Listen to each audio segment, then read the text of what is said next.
For you live, the only place to see it, Sky Sports 2 tomorrow evening, 9 o'clock, the 2004 men's final. The last time these two played, the quarterfinals of Wimbledon, and it was some encounter, so we should have quite a treat tomorrow night for you from 9 on Sky Sports 2.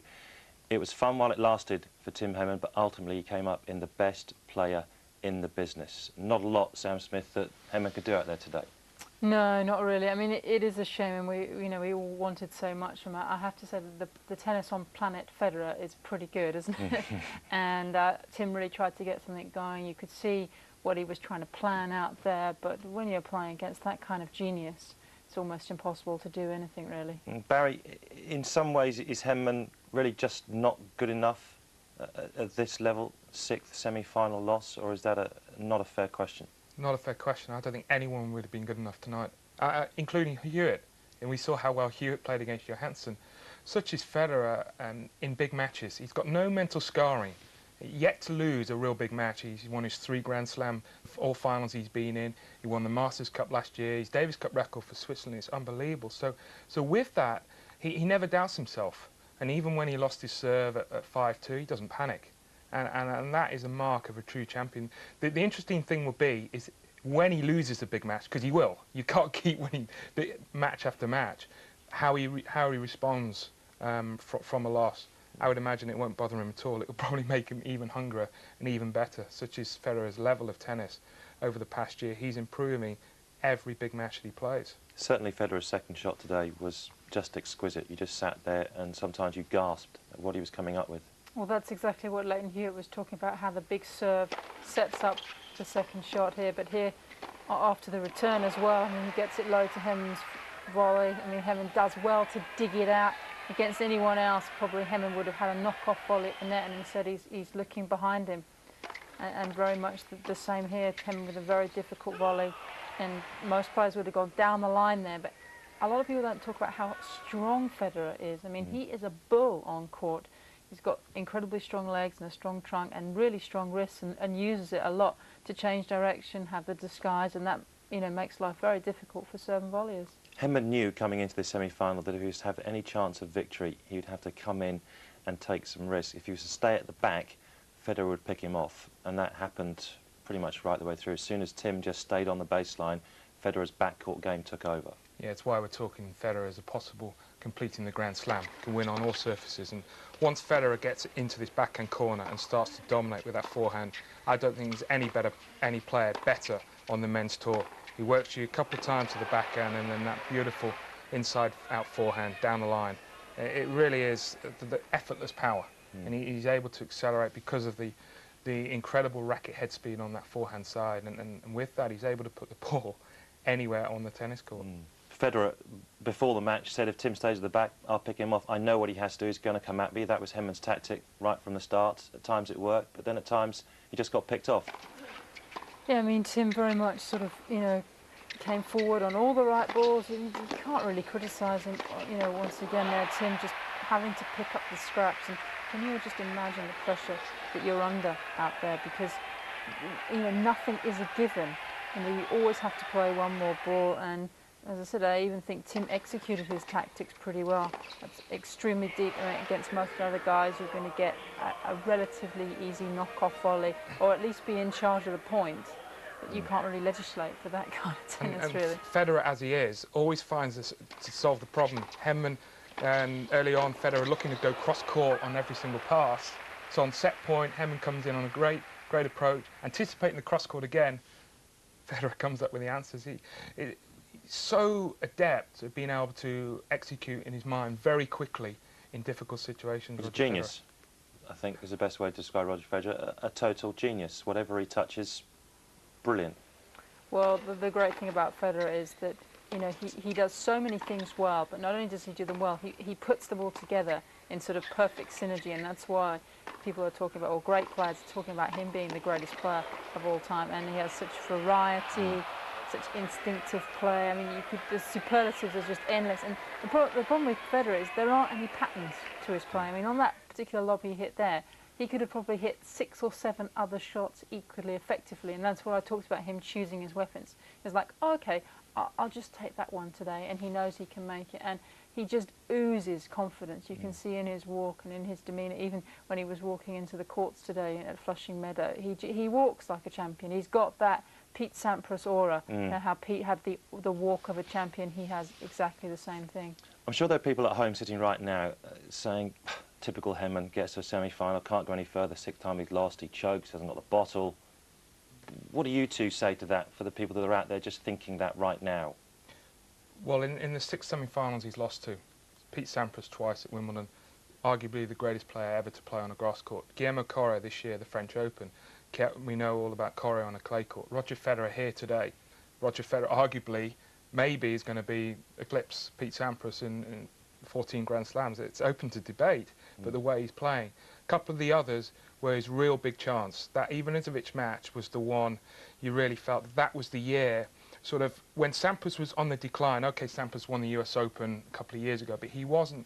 Those couple of years he was on the decline, and that was the sort of the gap of 2 years where Henman really needed to take advantage, and unfortunately he didn't. I believe if Henman now, in 2004, had been in the situation with Ivanisevic, he would have won that match. Sam? Well, I'm not sure any situation that Henman had been in before would have prepared him for the sort of play of Roger Federer. I mean, when you think about how many great tennis players started off this draw and how well Henman has come through it, I mean, how many British guys have made the semis of the US Open? It's not an achievement to be sniffed at. Just Greg Rudetsky in the open era Exactly. in '97. And Greg played extraordinarily well that year. You know, it's something quite remarkable, something quite special. And I always think Henman's career, however long it's going to be, I think it'll be appreciated, his achievement, sort of a few years after he'd stopped. And we'll look back and say, and we'll just show a few reruns of Henman, you know, going through the US Open. I think it'll be something, particularly for guys like Andy Murray, who's in the final of the juniors. He'll be so inspired by Henman making the semis of the US Open. He's setting the bar for all these guys coming up. So I think, as Petch said at the end there, you know, what he's done out there was no disgrace, and he's had a fantastic US Open. Let's just touch on this final tomorrow from 9 o'clock. Hewitt versus Federer. They played in the quarter-finals of Wimbledon this year. For me, it was one of the best matches, if not the best match, of this year's championships at Wimbledon. Hewitt does test Federer. He has a winning record against him, just like Henman did. Yeah, but Federer won the last time. And I think we've seen in the past year, we go on about Federer's record in the past year, but once he's sort of turned that mental barrier around in his favour. Won the last 3, in fact. In his favour, he's awesome. And I was sort of thinking about it during Tim's match, you know, how could actually Hewitt hurt Federer? I don't think he can. I think Federer starts a clear favourite, but like Leighton Hewitt, like Tim Henman going into today's match, if Roger Federer has a bad day, and it's a big if, the way Federer's been in Grand Slam finals, Hewitt mentally will be strong enough to take advantage, but I just think at the moment... Type of match, though, Sam, that Hewitt relishes. This is why he straps on his shoes in the morning, to play the best in the business. If you're asking somebody to play their best ever match, you probably pick Leighton Hewitt to do so. Well, he's gradually been upping his level throughout this US Open, and he'll love Roger Federer coming at him, having a chance to pass him, having a chance to lob him. He'll enjoy the extra pace. He'll enjoy the whole challenge of trying to pick the Federer serve. And, you know, Hewitt won't go out there fearing losing or anything like that.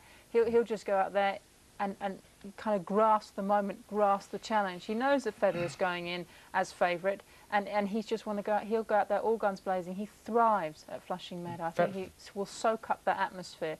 But I sort of think the only way anyone's going to beat Federer in the next 2 months is to put that white headband across his eyes. I think that's possibly the best chance. And you know, going into tomorrow's match, Federer will be so selective of what he comes in on. I think he'll stay back more than possibly we saw him today against Henman. He'll use that first serve for placement. Try and not give Hewitt too many second serves, and then look to dominate with that forehand that he's got.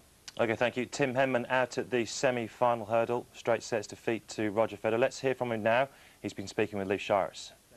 Tim, a tough day for you. He seemed to have the answers to everything you threw at him. Yeah, that's right. He was too good on the day. I think he's shown to most people this year that he's the best player in the world. And you know, I tried a whole lot of different things, and as you say, come up with the answers. And you know, all credit to him. He's had a phenomenal year, and I think it's going to probably get better tomorrow. A little chance at the end there when you broke back. You seemed to suddenly come in and attack well. You kept your hopes alive. Yeah, I was trying to, you know, you're just going to try and think you're going to keep fighting, but no, you know, finished off his start, and you know, it's been an unbelievable fortnight for me. I didn't know I was going to play and get through to another, you know, my first Slam semi-final in New York. It's been, you know, it's been a great fortnight, and there's lots to build from. Well, lastly, what lays ahead for you in the coming months?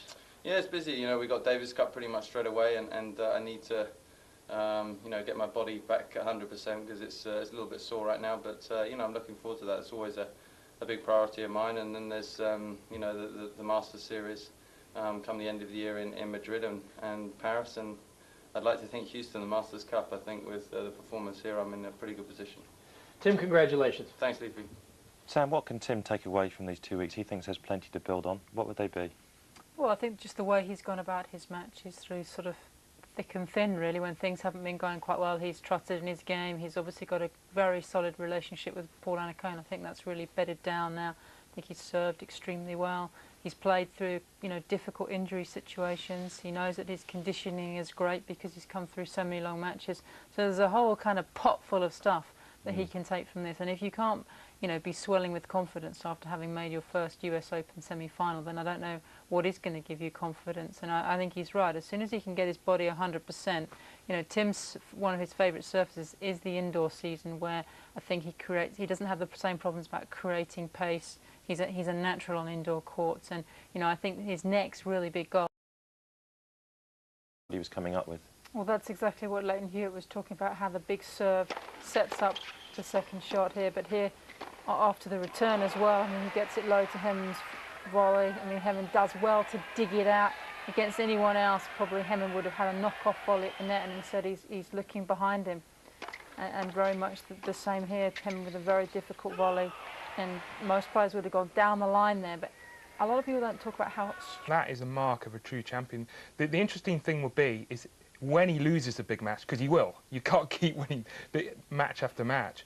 How he responds from a loss, I would imagine it won't bother him at all. It will probably make him even hungrier and even better, such is Federer's level of tennis over the past year. He's improving every big match that he plays. Certainly Federer's second shot today was just exquisite. You just sat there and sometimes you gasped at watching. Not a fair question. I don't think anyone would have been good enough tonight, including Hewitt. And we saw how well Hewitt played against Johansson. Such is Federer in big matches. He's got no mental scarring. Yet to lose a real big match. He's won his 3 Grand Slam, all finals he's been in. He won the Masters Cup last year. His Davis Cup record for Switzerland is unbelievable. So with that, he never doubts himself. And even when he lost his serve at 5-2, he doesn't panic. And For you, live, the only place to see it, Sky Sports 2, tomorrow evening, 9 o'clock, the 2004 men's final. The last time these two played, the quarterfinals of Wimbledon, and it was some encounter, so we should have quite a treat tomorrow night for you from 9 on Sky Sports 2. It was fun while it lasted for Tim Henman, but ultimately he came up in the best player in the business. Not a lot, Sam Smith, that Henman could do out there today. No, not really. I mean, it is a shame, and we all wanted so much from it. I have to say that the tennis on planet Federer is pretty good, isn't it? And Tim really tried to get something going. You could see what he was trying to plan out there, but when you're playing against that kind of genius, it's almost impossible to do anything, really. Barry, in some ways, is Henman really just not good enough at this level, 6th semi-final loss, or is that not a fair question?